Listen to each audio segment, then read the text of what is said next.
Well, good morning, good people. Mark Holmes here, and as always, I want to say thank you all for watching, commenting, subscribing, and being part of the Joe Boo Sports Report. Without you guys, as well as you ladies, you know that this literally does not work. I got to get a taste of the coffee.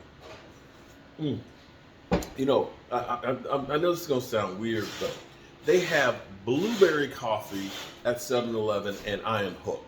That blueberry coffee, man, it is the bomb, okay? It's almost as good as having a blueberry muffin, but I digress. So this morning, the talk is, of course, about Micah Parsons. Micah Parsons has gone through and literally said, I don't only want to be a Hall of Fame, one of those 371 players that are actually in the Pro Football Hall of Fame. He wants to be the best in the Pro Football Hall of Fame. This is tall aspirations. And, he's kind of put like Lawrence Taylor on blast and said, Lawrence Taylor, he wasn't asked to do the things that I do, like covering guys like Dalvin Cook out the backfield or Alvin Kamara's and things like that. And he does have a point that he is the evolution of the prototypical linebacker who can do everything. He's a Swiss Army knife. He can rush the passer. He can drop in coverage. He's more versatile than what Lawrence Taylor was. And when you look at all of the things that he does, it's crazy because we compare him to, say, T.J. Watt and Joey Bosa and things, and the only thing they do is rush the passer every single play. Micah Parsons isn't that guy. He does that as a part-time business, and he's up there with those guys. Now, here's my thing. If he wants to be Defensive Player of the Year, and leave no doubt, because you know that when it comes to the Cowboys, you cannot have any shadow of a doubt on anything. You've got to be above and beyond and literally blow everybody away like he did as a rookie. We've never seen anybody be a unanimous Rookie of the Year, ever, since maybe Lawrence Taylor. And when you look at the damage that he has done thus far, where he is just scratching the surface, only 2 years complete, starting his third year. If he can get to 20 sacks, you almost have to say he'll be a shoo-in to be Defensive Player of the Year. What does he need to get there? Stay healthy. What's kind of happened with him is as the season has worn on, he has worn a little bit down. So you need for him to stay healthy and stay strong. That's why he all off season worked his ass off. Well, actually, his ass is still there, but worked his ass off to become stronger. He put on a little bit more weight, but has not lost any of the quickness. His arms, he can literally take an offensive tackle and just throw his ass to the ground. He can end up running circles around offensive tackles. And now he's worked on the moves with the boxing and everything else. But that's not enough to get to 20. The thing that people always seem to forget or not want to give credit to, that you're only as good as the people around you when you start talking about getting these records and things. When you think about Michael Strahan and the damage that he did, it wasn't just him. He had a great defensive front. When you think about Lawrence Taylor, it wasn't just Lawrence Taylor.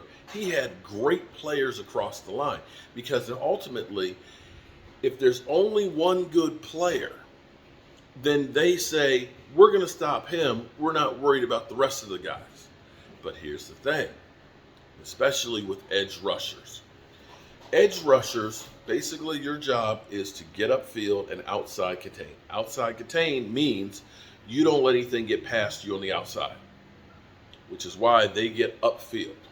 The problem is, if you are the only great pass rusher and your defensive line is soft and there's nobody on the other edge, then guess what? You're going to be getting double teams. You're going to be getting the tight end and the tackle. You're going to be getting the tackle and the running back. You're going to be getting everybody chipping on you every single play. They're going to give you the lion's share of coverage and not allow you to get there. But here's where Micah Parsons gets to 20. First, Hankins and Mozzie Smith, okay? I have literally begged, pleaded, shouted from the highest mountains about the interior defensive line. The Cowboys have not cared about two things since the 90s: safety and interior defensive line. My buddy DMV, shout out to DMV, doing great work and stuff here on the YouTube. And again, there's a lot of guys that are doing great work on YouTube. You may hate me and love to watch me because you hate me, or you may just not like and can't stand my voice or me working here in the red brick house and the dust and the dirt and stuff, and that's cool. But there's a lot of guys out there that are putting in the hard work and love the Dallas Cowboys and will give you the straight stuff as opposed to what you get from, excuse me, the talking heads out there. So definitely check him out, give him some love, and find the ones that's the right one for you. I have been screaming it forever, and DMV quoted, and I always use this quote a lot: when you control the middle of the field, you control the field. And that's been our problem for years, is not being able to control the middle of the field. Now, you get Mozzie Smith. When you think about the Super Bowls that Tom Brady has lost, the thing they have in common is pressure up the middle.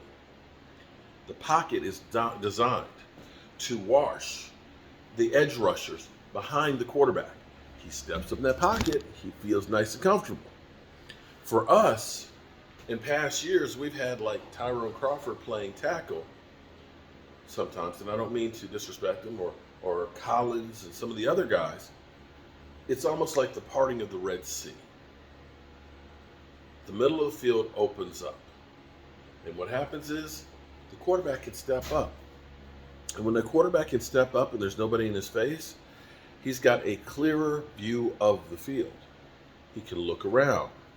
He can see that guy breaking, and he can throw unmolested. Here's the thing. You get Mozzie Smith or you get Hankins coming up the middle. Now all of a sudden, the quarterback has to look around in eclipse, or he's got to throw over that guy. The good guys get the paws up, and he can't step up. So now, it's like the trash compactor in Star Wars. The walls are closing in. And this is where the instinct kicks in, fight or flight. And quarterbacks ain't fighting. They're going to try and get out of the pocket. So now the problem is I can't step up. And I've got these edge rushers like Micah Parsons now. He's making a bead on me.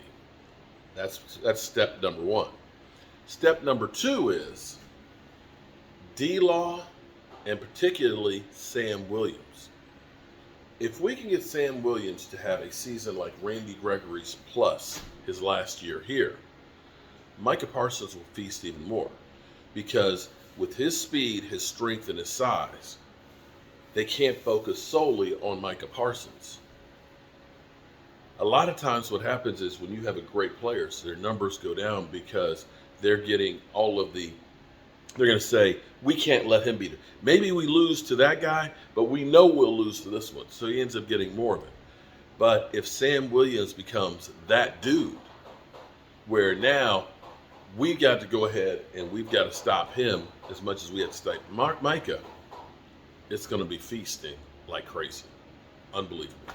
And that's where I believe that now we have enough guys in the mix between Dante Fowler, between Lawrence Armstrong, between Sam Williams, between D-Law. It is an embarrassment of riches there.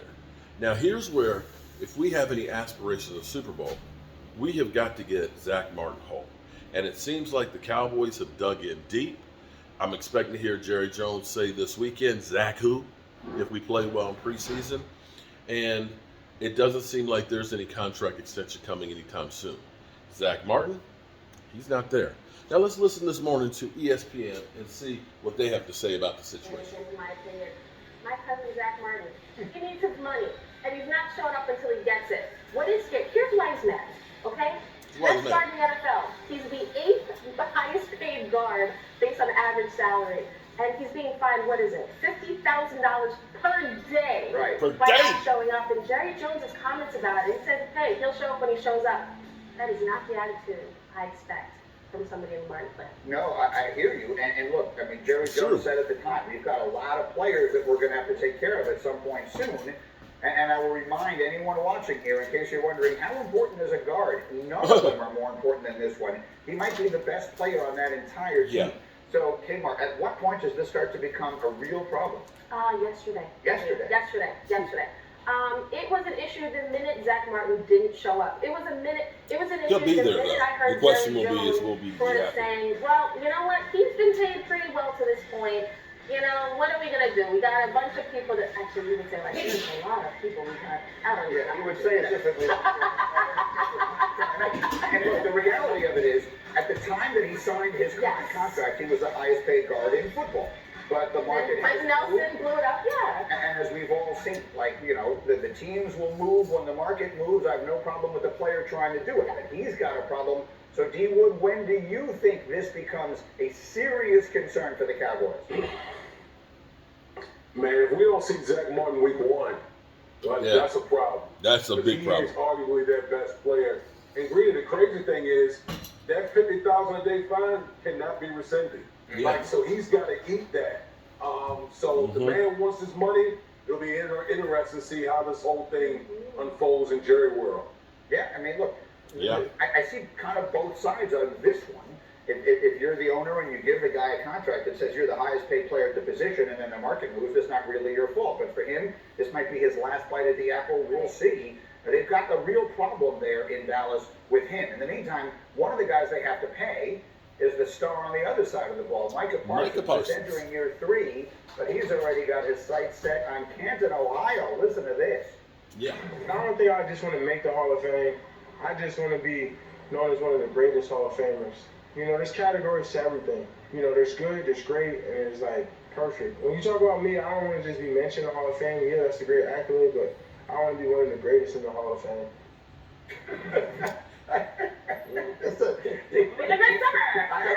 I don't want to just make the Hall of Fame.